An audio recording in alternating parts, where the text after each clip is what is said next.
Greetings, everybody, and a very warm welcome to this session where we will be exploring Earth Jurisprudence and the sacred in farming.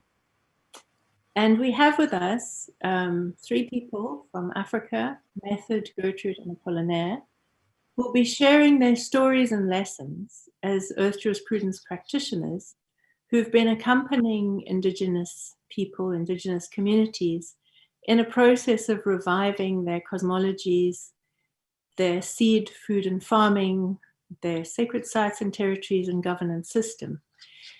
And this is underpinned by a different understanding of what law is, which is what Thomas Berry, as a cultural historian, named Earth Jurisprudence. And what he studied and demonstrated is that for most of human history, we humans have understood that we are part of a living universe which is lawful and ordered. And that for most of our history as humans, we've understood that we need to derive our own human laws from the laws of nature in order that we are able to live in harmony and not undermine the life support system in which we are embedded.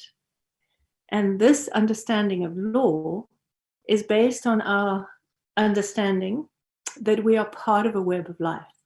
We're a communion of subjects, and that all of life is sacred, meaning that all of life is imbued with life force, spirit, animated consciousness.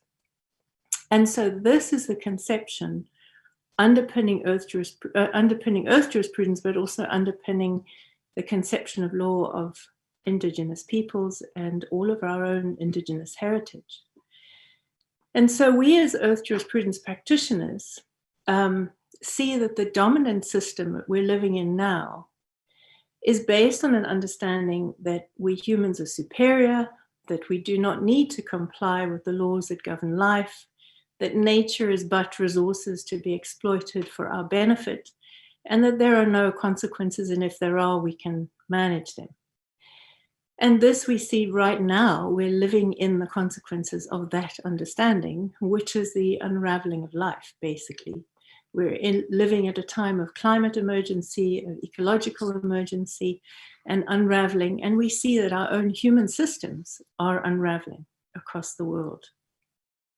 And so, as Earth Jurisprudence practitioners, we also recognize that in order for us to really dislodge ourselves from this dominant system that's at us all the time, it requires us to make a personal commitment to a practice that decolonizes our mind from these ideas and these ways of being, and that rebuilds our relationship with our source of life, with nature, with Mother Earth, with the living web of life of which we're part, and to cultivate that consciousness where we really experience ourselves as embedded in a living universe, as part of the web of life.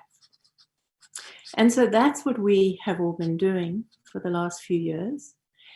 And part of our approach is what we call a dialogue methodology, which we learned from Indigenous people in the Amazon who came to the same understanding as Indigenous people all over the world have, that we need to rebuild and revive our understanding, our consciousness, and our understanding of our embeddedness in this universe.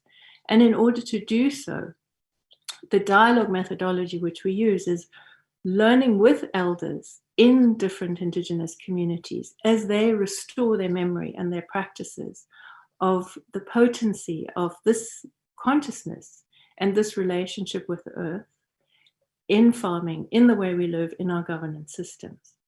So we're going to, in this session, we're going to have it as a dialogue. And so we will start with Method and then followed by Gertrude and Apollinaire. And so I will introduce them now. And what we'll do is that conversation will flow one to the other.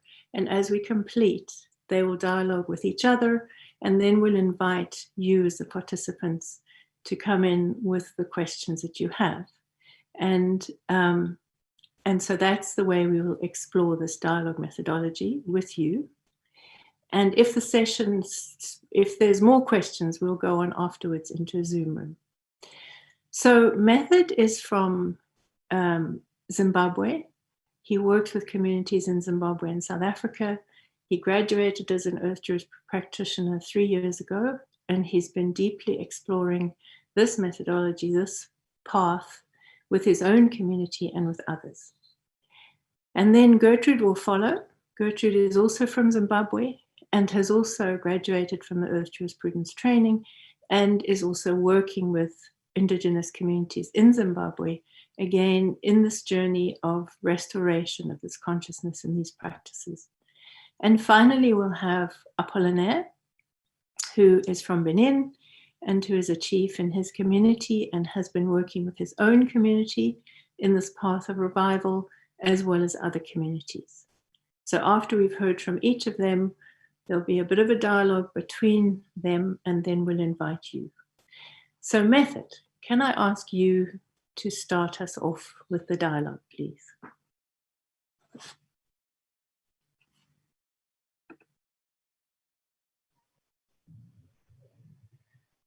Thank you, Liz.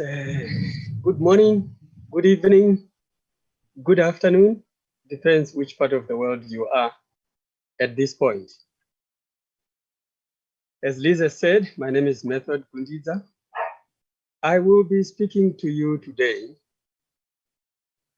about Earth jurisprudence and sharing with you too what I've learned in my journey with elders. As Liz has said, that I work with elders here in South Africa in the Mpumalanga province, and also with elders from my own home village in Pikita, southeast of Zimbabwe. When Liz spoke about Earth jurisprudence, she just prompted me to say a few things about Earth jurisprudence before I share my story with you. Thomas Berry, the cultural historian that Liz has spoken about, identifies two sources of inspiration for Earth jurisprudence.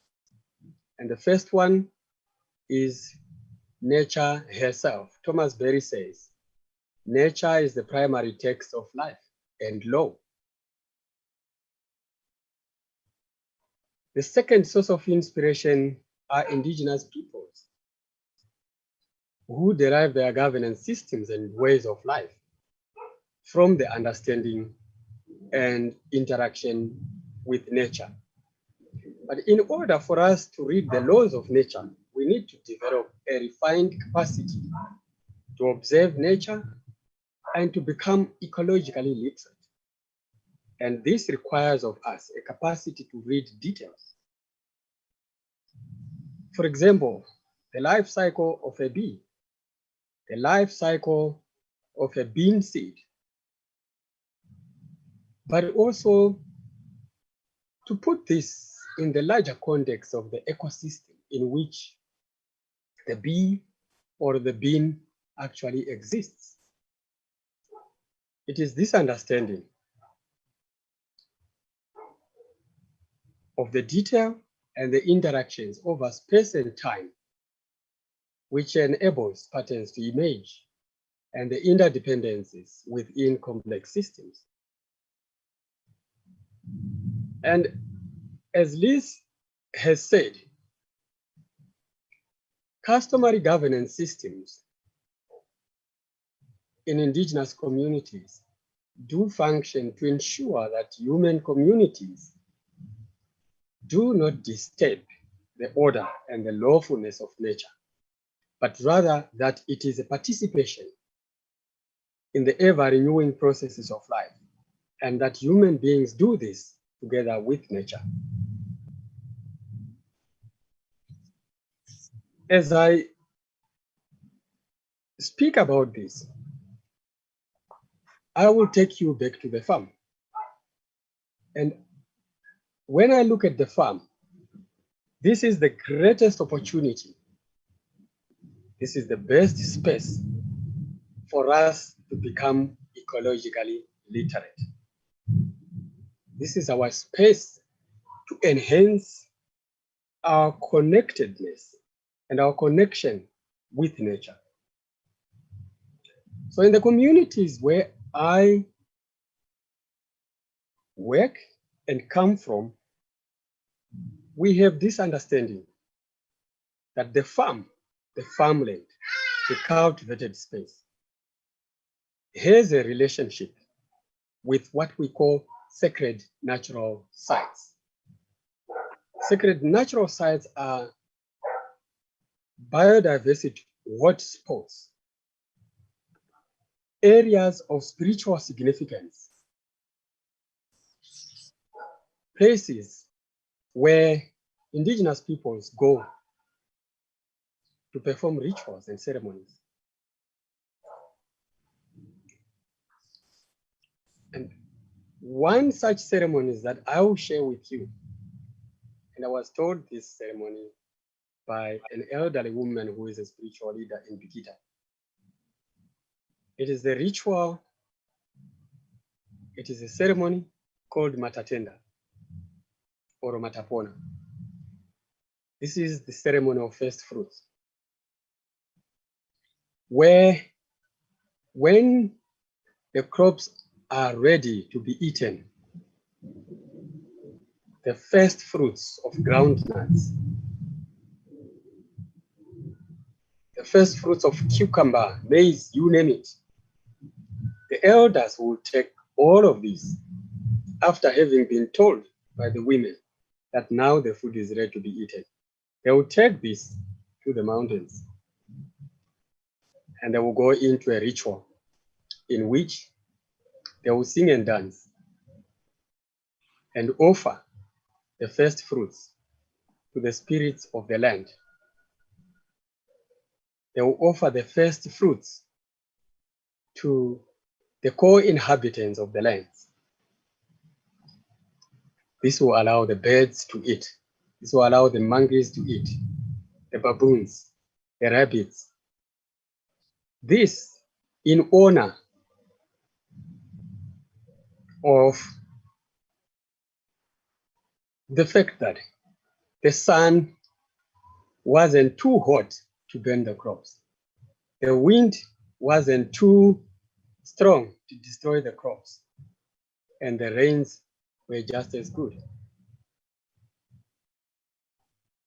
And in this ritual, the first fruits are offered to all the other beings to eat first before humans do. And this, the elder told me, this is to recognize that farming isn't the work of the farmer only.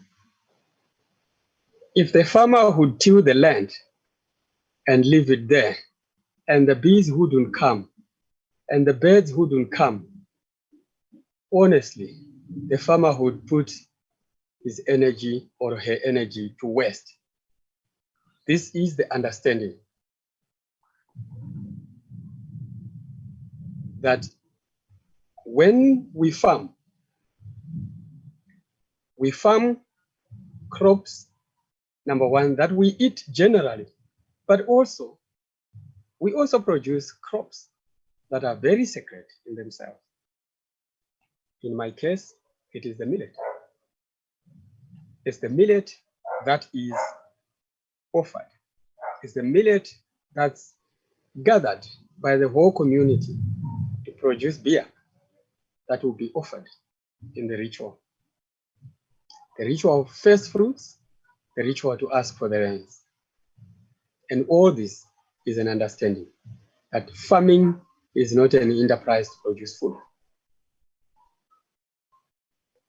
Farming is our way as humans to participate with the rest of other living beings on the earth. The earth is sacred because it's alive. on the earth, beneath the earth's surface, in the atmosphere, everywhere. There is life. Everything is changing. Everything is changing. Every moment, every time. This is life. This is sacredness. We have a practice in my place also, where when you farm, before you clear the land, you've got to notice certain tree species which cannot be cleared off the land. These will be left on the cultivated space. Even as you do that, when you start farming, when you start planting, you leave certain wild vegetables, certain wild plants, some of which are used as wild vegetables for food, but some are left there just to be part of the land. And this we recognize. It's noticing life wherever you are. And farming is one such place where humans spend a lot of their time doing, because this is where we create food.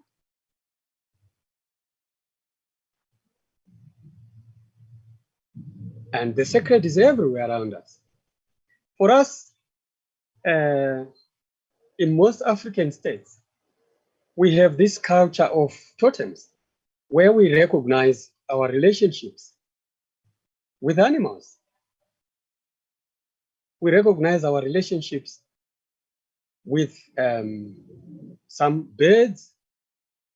And when we do that, we literally venerate these animals. We regard them very highly. We recognize sacredness. These are the beings that we farm with. These are the beings that we work together to make the production of food on the farm possible. The elders tell me that the soil is sacred. Please don't desacretize it.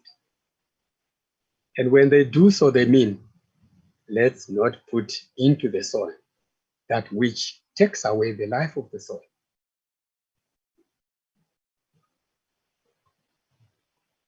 I will stop here and pass on to my colleague to continue with the story. Thank you. Thank you so much, Method. From what you have been saying, it has triggered a lot of memory, particularly because we come from the same tribe, the Shona people. And I also have been very fortunate to meet many communities because of my work, where we work with different communities within Zimbabwe and across the region, and getting to understand and learn from the wisdom of indigenous communities. I really want to delve more into what Thomas Berry talks about. I think you have already started to allude to it, Method, the idea of Earth being comprised of a community or a web of life in which humans are part of. And what we have found with the industrial society is that humans have disconnected from this web of life.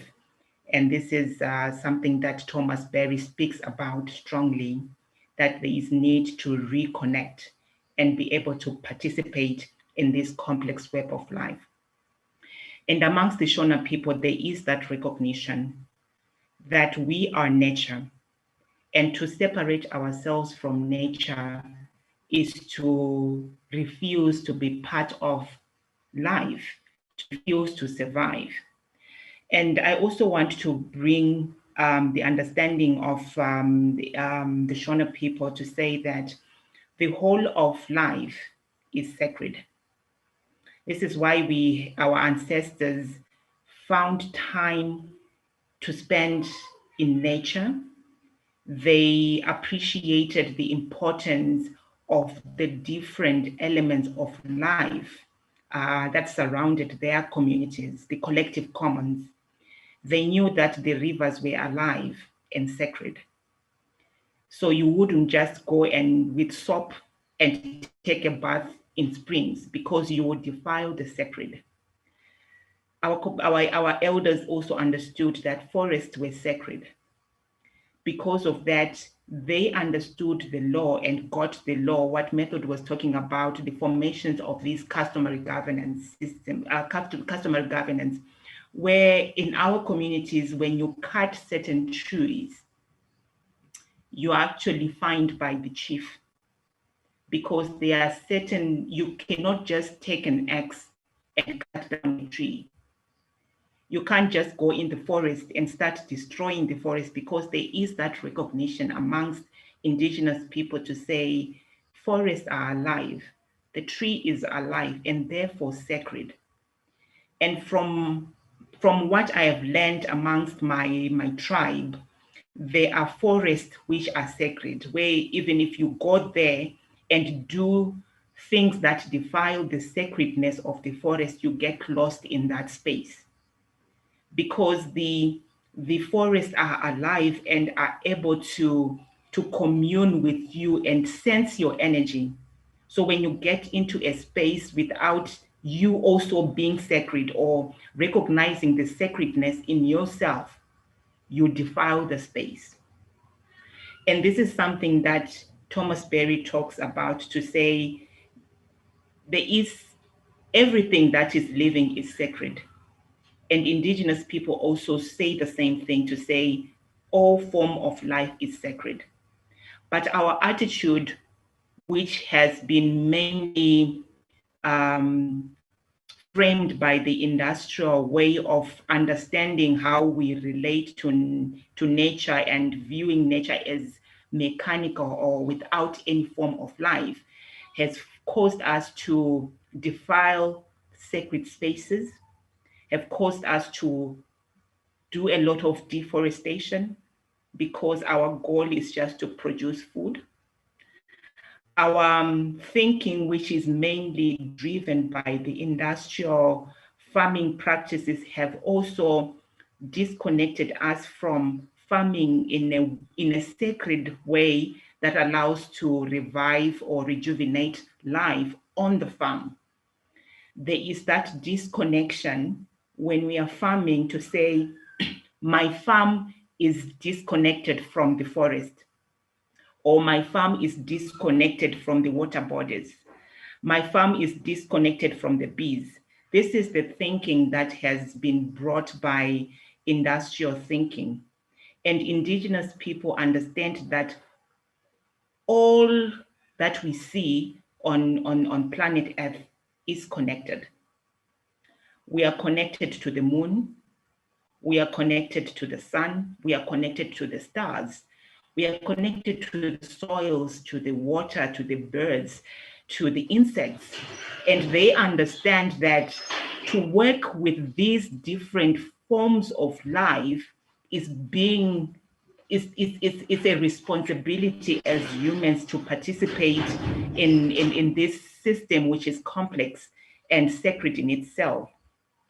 And therefore, without really taking time to listen to those silent voices, because the sacred speaks, it has a voice, but because of our disconnection, we fail to hear the silent voice that continues to speak each day when we go in nature.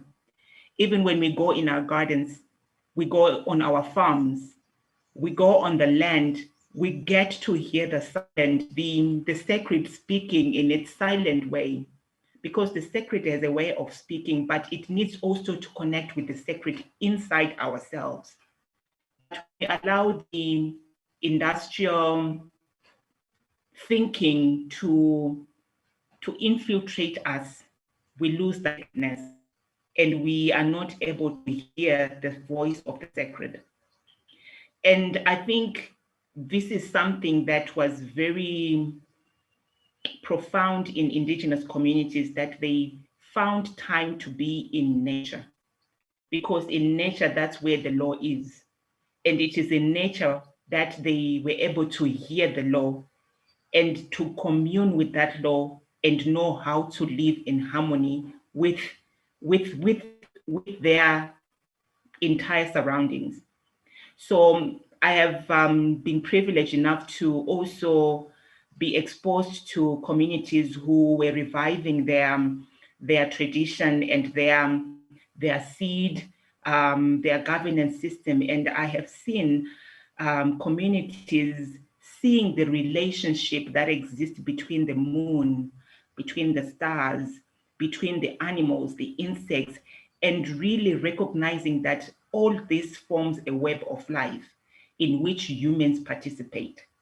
Now, when we look at the form of agriculture that's being practiced, it is heavily laden with chemicals, pesticides, which kill life. It is driven by the need for humans to produce as much as they can to feed the human population. There is a disregard of the other forms of life that also survive on the same land that they are living on. And I feel that that's a big disconnection that's already existing. And there's need for humans to rejoin the broader community on Earth. Because one of the things that I've learned from my community and amongst the Shona people is that there is law. And I'll give an example. Amongst the Shonas, they recognize that the fact that in Earth, in life, there is a process. Earth has got law, and there is the law of resting. So amongst the Shona people, there is the law of what they call chisi, which means time, giving the land time to rest. And this is the law that was derived by our ancestors, taking time in nature and observing very closely and seeing that nature functions in a way that whilst the activity exists, there is also time where rest is critical. So chisi, or letting the fields rest, is part of the Shona farming practice that was introduced to help the community to participate in farming in a way that was lawful, in a way that was natural, and in a way that was orderly. The other thing that the Shonas also brought in was the idea to say, within this broader earth system, you cannot just take life because you do not own life. You did not create life, but you are actually part of something that's much bigger. And this is where there is the recognition to say, when we farm, you can't cut down trees like what Method was saying, that you need to leave certain trees in the field so that you leave them to become what they were meant to be. And you find ways of farming in a way that you have the relationship with the tree, you also have the relationship with the soils and the relationship with water. One farmer in Zimbabwe who inspires me a lot is Nelson Mozingwa. I think some will also have an opportunity to hear him speak in one of the sessions. He says that water speaks. It has a voice. And this was also reiterated by Zephaniah Piri, who was known as the water harvester in Zimbabwe. He's used to say water speaks to us. It's only that we do not understand the language of water. And by understanding the language of water, we learn to relate with water. And understanding the language of water or of soil or of the trees that we stay with requires us to be very present in nature and to be present to observe how water speaks to us, how the trees, how the insects, how the rivers, and even the mountains, the sky speak to us. But because most of the time we are not present, we are busy rushing and doing things that disconnect us. We are not able to see the interconnections that exist in this complex web of life.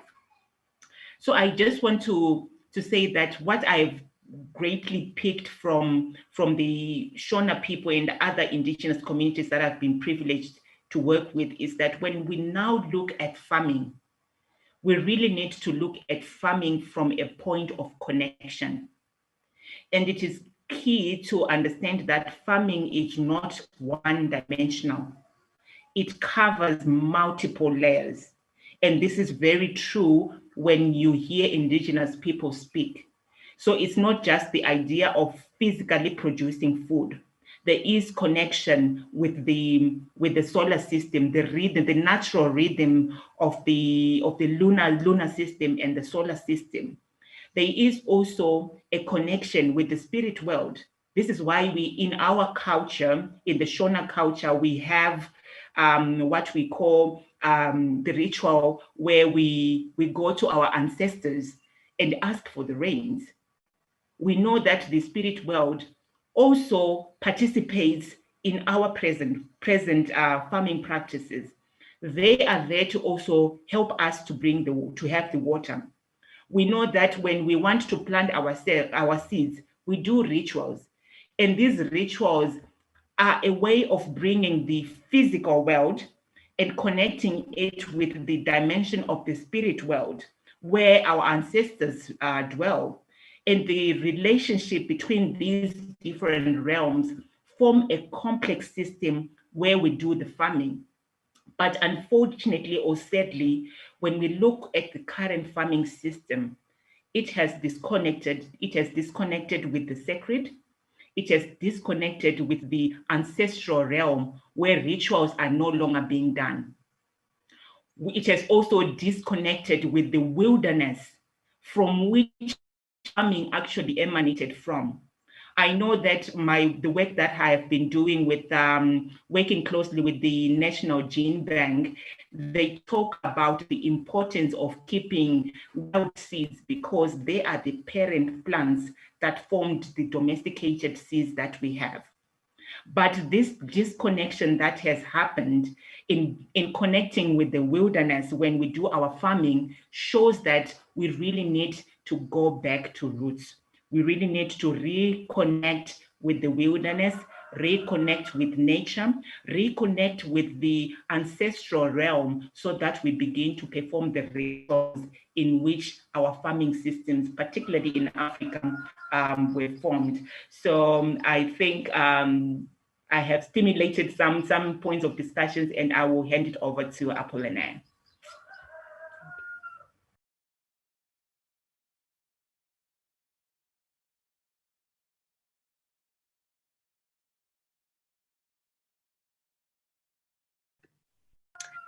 Apollinaire, are we frozen? Merci. De la communauté du Bénin. Thank you very much. I come from Benin.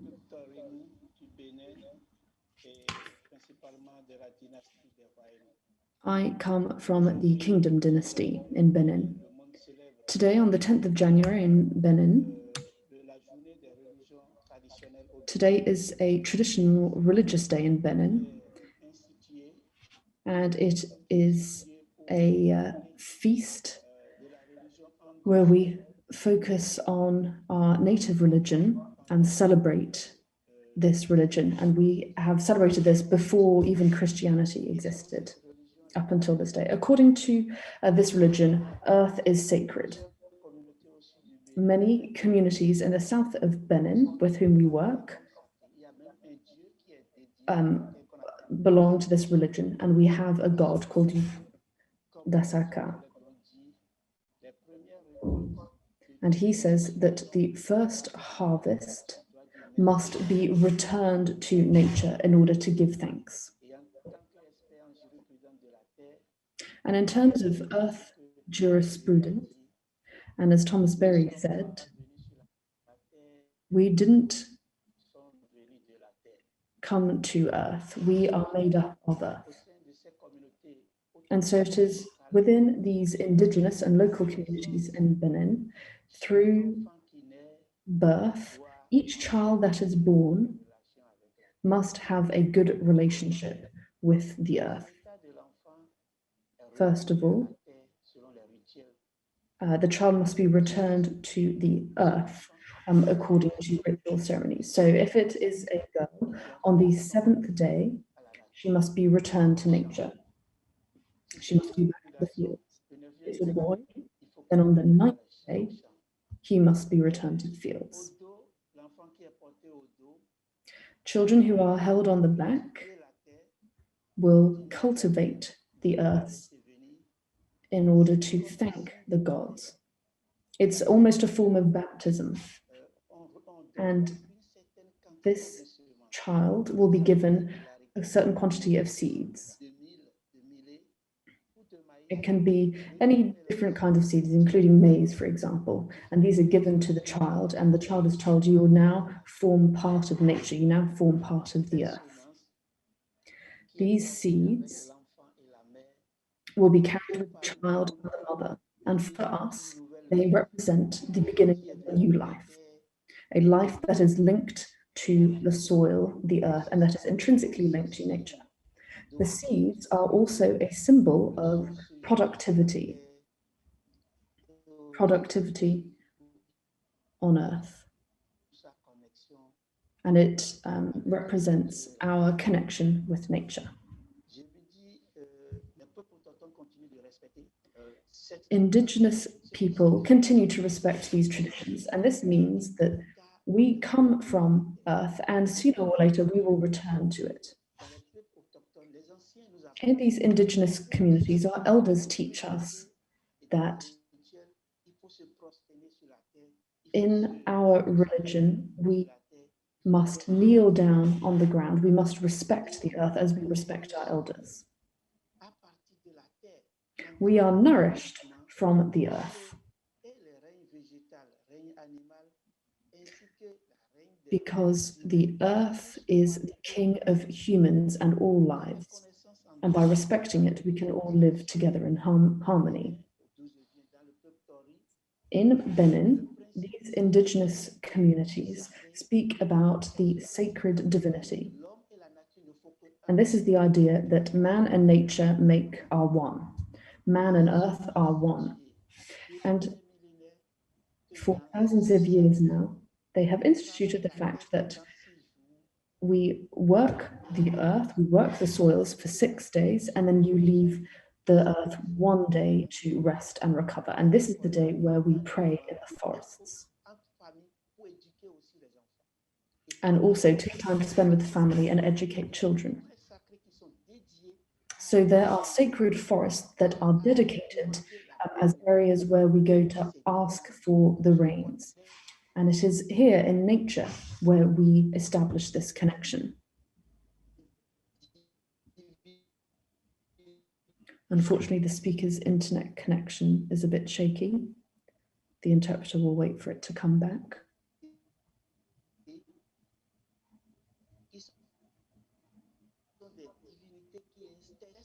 Dans les forêts sacrées, en milieu agricole avec la. Aujourd'hui, de nos jours, les sites, ça conserve les espèces rares. Now to speak about rare species and pollinizers, we spoke about bees. Bees are a deity for us, they are adored. We have got bees, birds, etc., etc. These are all different forms of pollinators. And for us, they are elements that are an essential part of our lives. Unfortunately, with anthropocentrism and the selfishness of human beings, we have all understood that we think that we are superior to life itself.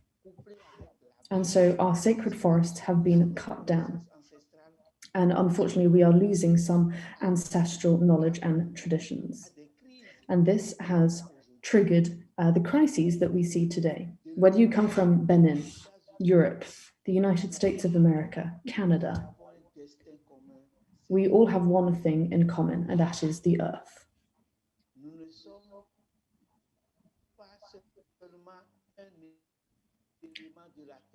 We are not just a single element of the earth. We must live side by side among other species. Pollen doesn't need passports. Pollen doesn't need ID cards. It is the wind that transports them. And we as indigenous communities, we must maintain and protect these relationships with nature. This existed before us. Nature and earth existed before we came here. We cannot, the earth can survive without us, but we cannot survive without it. Mother Earth is who feeds us and who accommodates. Earth looks after us. And very easily, human beings could disappear. So I think the most intelligent thing for us to do would actually be to respect the earth and follow these laws that indigenous communities have always respected, because earth is sacred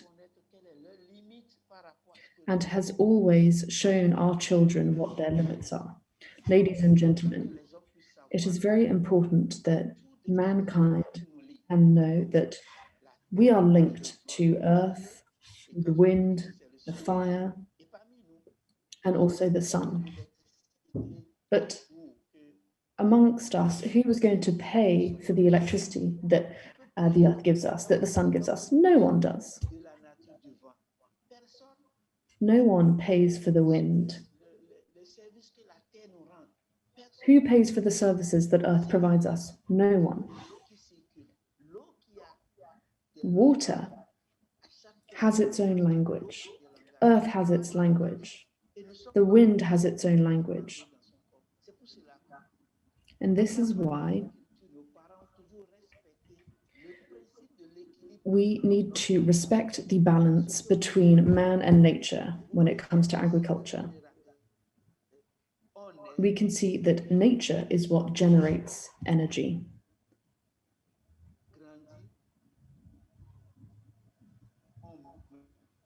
Nature is what enables us to grow.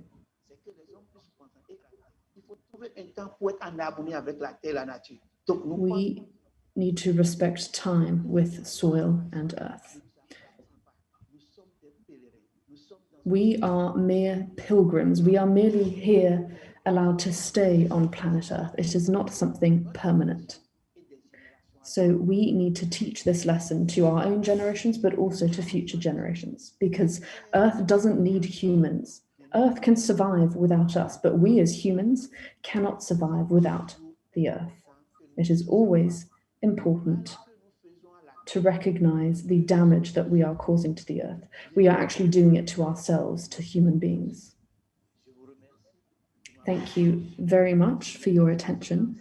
And I think that together, regardless of where you're going or where you live, Earth is our common destination. Rich or poor, Earth needs us and as much as we need it. Thank you very much. Thank you very much, all three of you. That was wonderful. And I think now, in the interest of time, I'm going to suggest that we open to questions. We were going to have time for us to dialogue amongst the three of you, but I think we have quite a few questions here. And so I think it would be good to bring the other participants into this dialogue, if you are happy with that.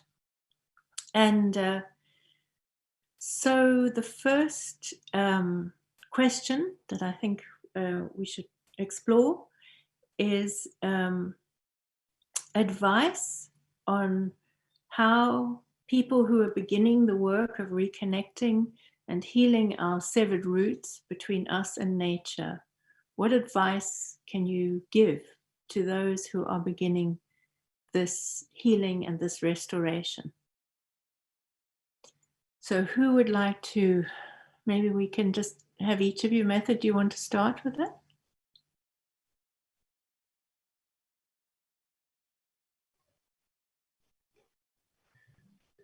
Thank you, Liz, and thanks for the question. I would like to go back to what you, Liz, said and what I also reiterated in my opening remarks about what inspires Earth jurisprudence. And one of the first inspirations is nature herself. So to begin that journey of reconnecting oneself to nature, and as my colleagues have said, nature is our home. That's where we belong. We are part of nature. We are nature ourselves. It is to spend time in nature. If one doesn't probably have, one could think of a place where they could go and spend time in a natural environment. Some will say that it's difficult because perhaps I live in a flat on the second floor, on the third floor, on the fifth floor, whichever way. What do? One could plant something. Plant a bean seed. Look at it, observe it over time. Look at what it begins to bring when it flowers, when it grows, I think for me, spending time in nature, in quietness, is one way of starting to reconnect with nature. And I will let my other panelists add to this. Perhaps I can come in I would first say, before my journey with Earth Jurisprudence, I was the typical urban girl. I completely was focused on the industrial thinking. And what really helped me was to be open-minded to learning, to unlearn what I had been taught by my current system, and to be open-minded to relearn a new way of thinking informed by nature and what indigenous people have been practicing. So there is need to shift our attitudes from being brutal towards other life, and also willing to decolonize the mind, because the attitude is for me is the starting point. And then when you go to nature, you are open.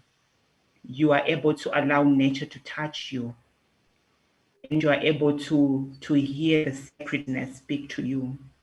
So that's another way of beginning. That's to decolonize the mind and be willing and ready to relearn and unlearn what we have been taught. Apollinaire, would you want to come in?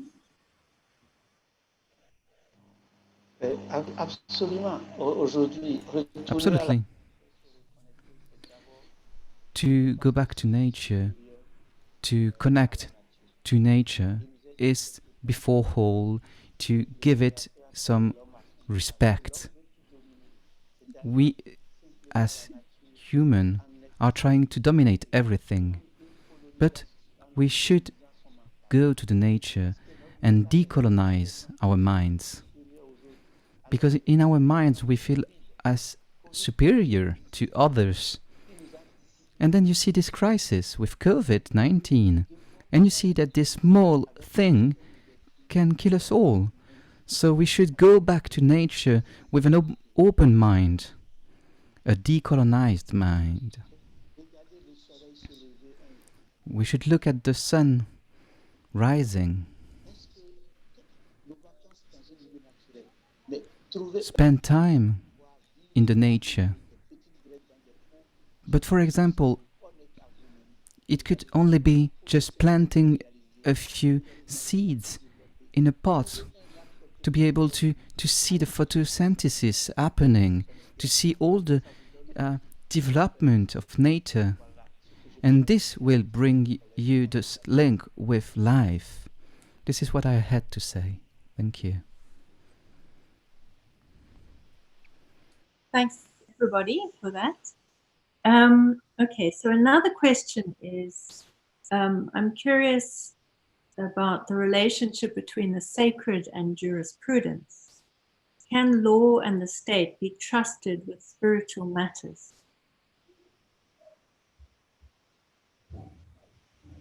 So, Method, should we do the same round?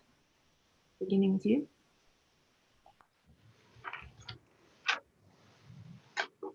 Yes, thank you, Liz. Again,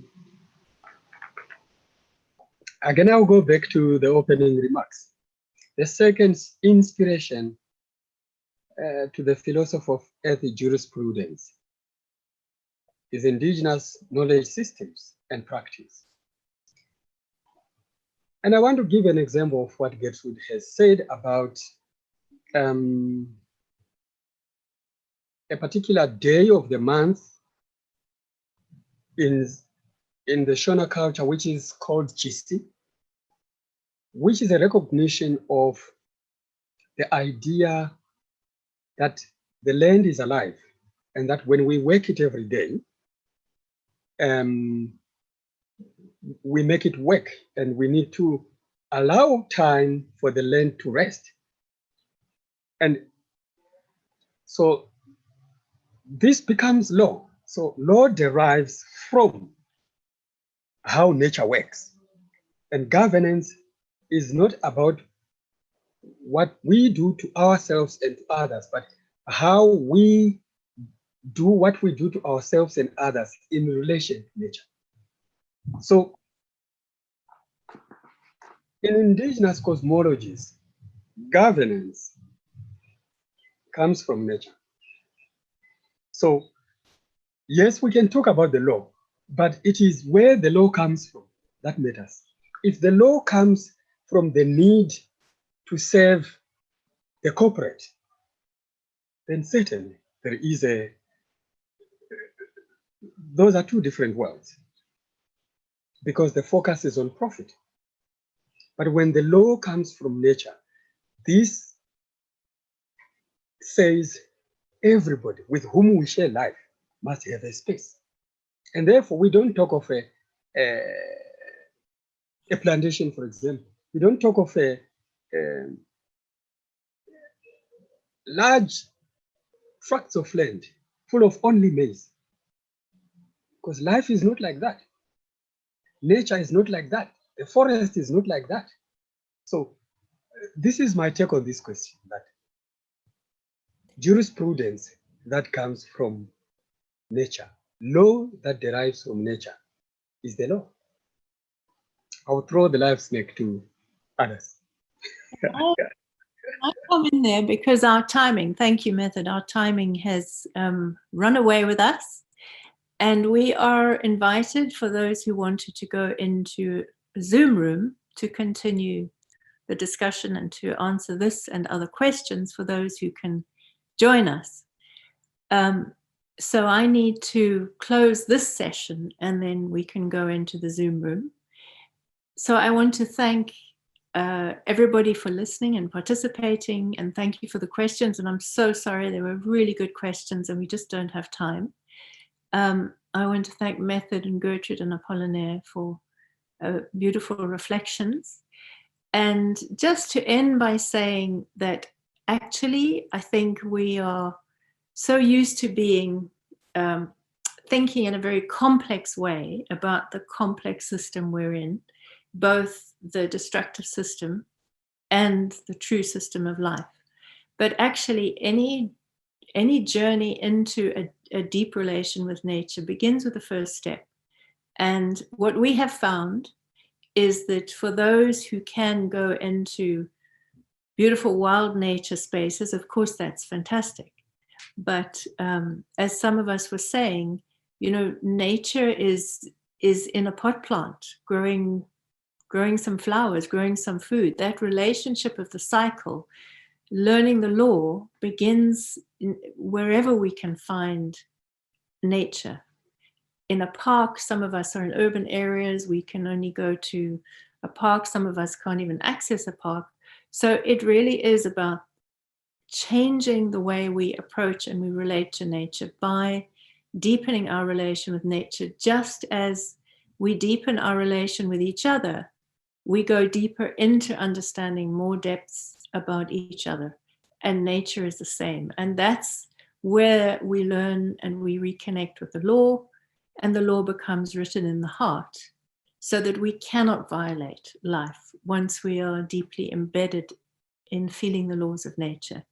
There are some bigger questions here about how we change the system, and that we can carry on and discuss. But I think in essence, the way we see it is we need to come at the thinking about changing the system from being deeply embedded in the earth. Otherwise, we're in danger of just band-aiding issues and still coming from a human domination perspective. And that for us is the core of how we overcome this crisis, of embedding ourselves in a different consciousness as we try and navigate this profound systemic transformation that we humans have to make in order to ensure that generations of all species of the future have a life on Earth. So thank you, everybody, for being with us and for participating. And for those who can, we'll meet you in the Zoom room. Thank you.